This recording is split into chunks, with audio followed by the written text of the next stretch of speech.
everyone, welcome back to my Maker's Journal. If you're new here, hi and welcome. I'm Perlin, coming to you from Christchurch, New Zealand, where I live with my family, my husband, our two boys, and our adorable lab, Amber. On this channel, I share my creative journey, the highs, the lows, and everything in between. Whether it's knitting, crochet, crafting, quilting, or just life as it happens. And so I'm so glad you're here to join me today. I've got so much to share with you today. Some finished projects, a few struggles, and little wins that have helped me find my knitting groove again. So grab a cup of tea. I love tea. And settle in with your projects and let's chat. Let's start with something I'm really proud of, my Lamina Wrap. This pattern by Amber O'Brien was an absolute joy to knit, and it's been a huge source of comfort for me recently. The wrap is asymmetrical. I hope you can see that. Worked mainly with garter, stitch and lace texture, but it's simple and so effective, perfect to showcase the stunning colors from Mamawooling Christmas Countdown yarn advent of 2023. I used the minis for the garter stitch sections, but I wanted the colors to blend in seamlessly, so I transitioned to a new color. I knit one row with the old color and then one row alternating them for garter. So what I did for the garter row is go on from one color to another. So the transition that I did was I made a garter row with the old mini that I was using first, and then I introduced the new color here and then went back to the old color here before going on to work the lace with the new color that's in the center here. So that kind of gives a smooth transition, like the colors are flowing into each other. It created this beautiful watercolor effect where one shade just flows into the next like a ripple of paint. And towards the end of the pattern, I started following the chart for the pattern, and I really enjoyed it too. I love the beautiful rainbow colors. It's lightweight, it's cozy, and it feels like wrapping myself in a hug. So and it's perfect for summer, where you like it's summer here in the southern hemisphere, and while it's really sunny and beautiful in the morning, sometimes it gets a little bit chilly towards the evening, and this wrap is really perfect to wrap around, and I'm beyond thrilled to have this finished and off my needles, and it's so pretty, don't you think? So yeah, this is how it looks, and yeah, that's my Lamina Wrap looks. And like I said, this is so there is one row of the old yarn, the one row of the new yarn, and then the one row of the old yarn again, and then from there I move on to the new. That's what I did. I hope I'm making myself clear, but if you see a close-up, you are able to see. And if you're thinking of using an advent set for this project, I can't recommend it enough. It's so meditative to knit, and watching the colors unfold every time made it feel like a treat. And I'm so glad I finished this project.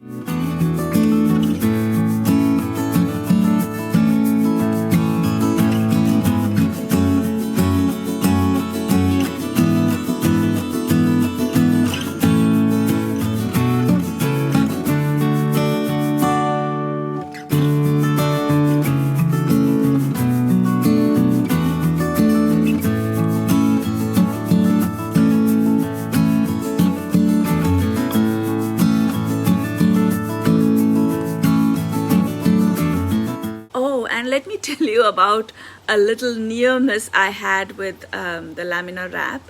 It was almost it's almost like every knitter's worst nightmare.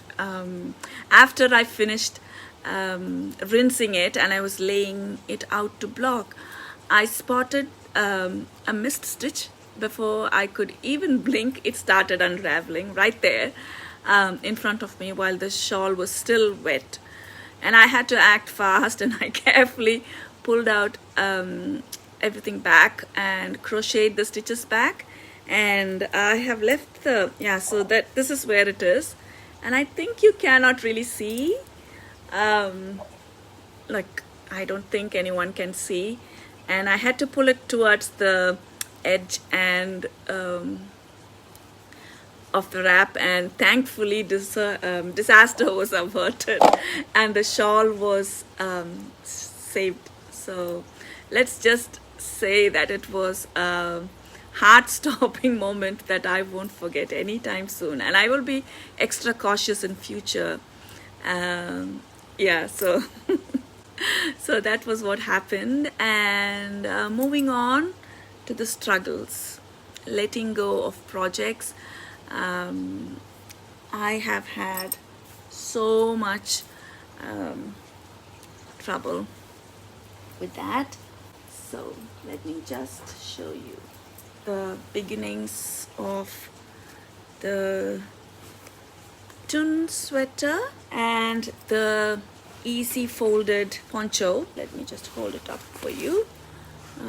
So this is the easy poncho, and this is the Thun Sweater. So not every project has gone as smoothly, though. Earlier this year I started the Thun Sweater as part of a class at Hands-On, and I was so excited. I'm waiting in the bus stop for my bus. The class was really nice. We learned how to choose the correct size for us, take our measurements, and the things to keep in mind when making a top-down sweater, which is like where we want the armpit to fall and what sleeve length we want and where we want the sweater to sit below our waist and things like that. It was really interesting, and Rihanna walked us through how to swatch in the round and to choose the correct size. I got a pair of new needles, the Chiago bamboo and the swivel cord. This is the first time I'm using them, so I really liked it. It didn't unscrew in my hand. It was a chance to learn new techniques, and I learned the German twisted cast on, which was completely new to me. And knitting with others in the class excuse me, was such a joy. But then life took a turn. My mother-in-law passed away, and suddenly, and my husband and I had to fly to India. When I came back, I just couldn't connect with the sweater, and it wasn't the pattern's fault at all. It just carried too much emotion for me to enjoy it because of all the things that happened so quickly. The same thing happened with my easy folded poncho as well. I was knitting it during a trip to Tekapo, a beautiful place close by, but the day after we got the sad news that my mother-in-law had passed away. Now every time I pick, I couldn't work on it, so because of the memories associated with it. So yeah, so that's the thing that I have not been working on them. Knitting has always been my companion during travel. I love to take knitting projects with me, and some projects end up tied up to moments that are hard to revisit, and I think that's okay. It's a reminder that crafting is deeply personal.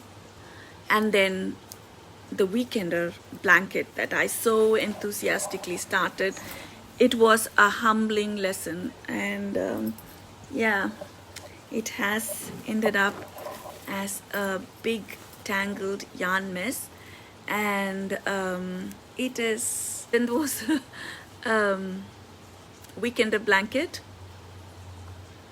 Oh, this was a ride. I'd been working diligently, thinking I was making great progress, until I realized that I was doing it all wrong, completely wrong. So I frogged a huge chunk of it, and with this, so from what I had to what I have here now, and this tangled mess of yarn. It has left me with a tangled mess of yarn. And it was definitely a humbling moment, moments like that when things go wrong, reminding me that crafting isn't about getting everything perfect. Sometimes things get really frustrating, and that's okay. And I sometimes get stuck in the moment, and I found that it's better to step away and work on something else for a while. And I still have not come back to it. But when you come back to it later, you often feel better and about the whole process, and that's what I have been doing. After all these setbacks, I decided to focus on smaller projects, something manageable and joyful, and I started a trauma bear. I actually started it way back, I think the beginning of this year, and I also have a baby blanket with yarn from my stash. These are charity projects, and they have been so comforting, and I would say that it would, to be really dramatic, healed my really broken heart. They're simple and meaningful, and they remind me why I love crafting in the first place. They're not complete yet, but I just love the process. But they were projects that brought me solace during frustration of the weekend blanket. Oh, I forgot to mention, I decided to darn my son's favorite jeans too, so that he can wear it for a few more years. Actually, that was the first project I did to get back out of my completely deflated state of mind. It was a new technique for me, and it wasn't as daunting as I thought it was. It isn't no means perfect or anything like that, but it was an afternoon's very satisfying project. It not only made me get out of my defeated state of mind with a tiny victory, it also made my son very happy. So it was after that I could bring myself to touch yarn and the knitting needles. I still haven't touched my yarny mess around here, but I did separate some sparkly yarns and into this bag that I found while cleaning up. This it says "Love" by Shaika or Shika, I don't know. It was a gift from one of the people that it was a small shop that started in Kuwait, and I was one of their, so story time. So this bag was made by the owner of a little yarn store in Kuwait, and I was, so when I was in Kuwait, we didn't have a lot of wool yarn, or even good quality yarn for that matter, and then one by one it started coming into the market, and there was this really cute shop that had opened, and I was there constantly, and then I moved to New Zealand. My husband was still there in Kuwait, and the owner of the shop, and I wanted some things from there. So when my husband went to get them for me, the owner of the shop sent this gift for me. So it was really nice. And so yeah, so I have all this, a few sparkly yarns in this bag. Yeah, and I have a plan and for them, but that will be for another day. So, and then on my recent trip to Nelson, I visited Cruella's, and you can find the link to the store in the description, or I will try and add it somewhere on the screen. Yeah, so I visited Cruella's, and I couldn't resist picking up some beautiful sock yarn from there, and I cast on immediately, and it's been perfect palette cleanser. Socks, I love socks knitting, and because they're so portable, quick, and so satisfying. Plus I am using a new pair of needles. Where is it? I think it is called Noah. It is called Noah, and it's from Knit Pro, and I'm loving how they feel. So so this is, it's very little I have done. Usually I get 2 sets of the needles and cast on all of them together, but I didn't do that for this one. I forgot actually. It was a really hectic trip, and I was just so thrilled that we were able to go to Nelson, and I was even more thrilled that I got a chance to go to Cruella's, and it was so lovely that I got to meet Mel there, who was minding the shop. And yeah, this yarn is so pretty. I love how colorful and bright it is. So, and yeah, and I got this little notions box from there too. Lovely neon orange and green. Yeah, so it's in my Liberty bag that I made a long time ago, and it has these vintage buttons on this side and this side, and it was a free button from somewhere. Yeah, and it has tilde lining inside, and so yeah, this is one of my favorite bags that I've ever made for myself. Yeah, so this year has been full of ups and downs. Crafting has been my constant through it all, and it's funny how something so simple can teach us so much, like patience, resilience, and even beauty of starting over when things don't go right.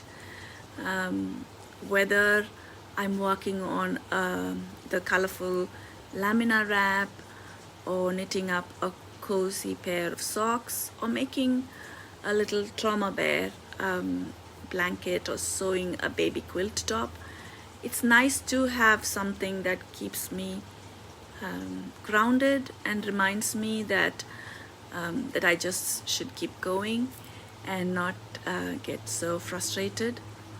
So thank you so much for spending this time with me. If you have ever had a project that didn't go as planned, or one that brought you unexpected comfort, I'd love to hear about it in the comments. Until next time, happy crafting. Take care. Bye.